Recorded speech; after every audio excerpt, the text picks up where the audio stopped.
What's up mga homes?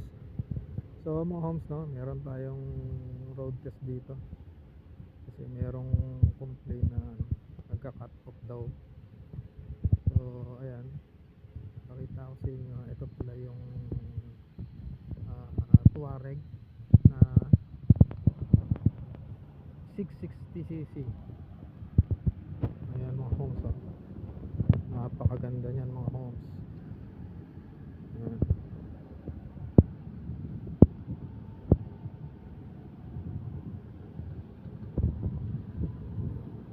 Ganyan yung itsura niya mga homes. Oh.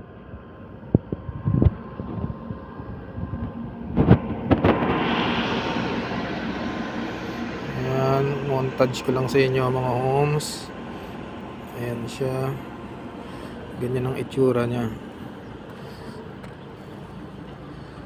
Masyadong mataas lang para sa height ko na 5'5". Pero kaya naman. Talagang tiptoe lang tayo pag nakahinto. Ayan. Ayan siya mga homes.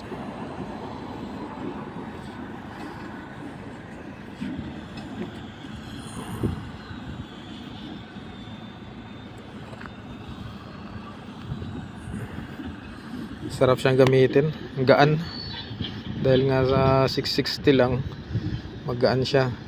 Kaso para sa height ko na 5'5", talagang bitin sa height, pero kaya pa rin, kayang i-handle naman. So, ganda di ba? Ayan, oh.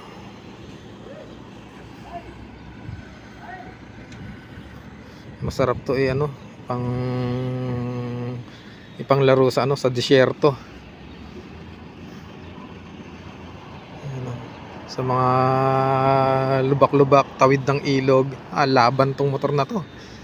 Tingnan niyo, napakataas ng ground clearance niyan. Ganyan itsura niya sa harapan, no. Di ba? Napakaganda.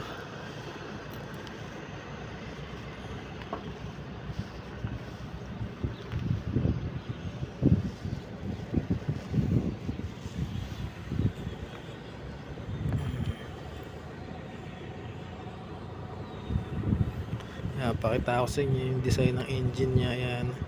Bali mga homes, ano to 2 cylinder siya. Ayan. Ayan. Napakaganda.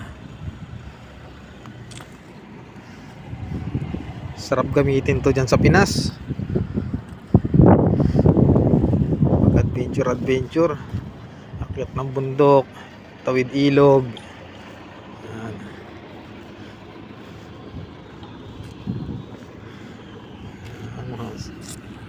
So ayan mga homes, no. Tingnan nyo, ang ganda. Ayan kabuuan niya. Napakaganda. Salamat sa inyo mga homes. Next test drive na naman ulit tayo. Pakita ko sa inyo yung mga niro-road test natin mga motor dito. Dito nga pala ako sa bansang Kuwait mga homies. Sa susunod na mga video natin mga homes.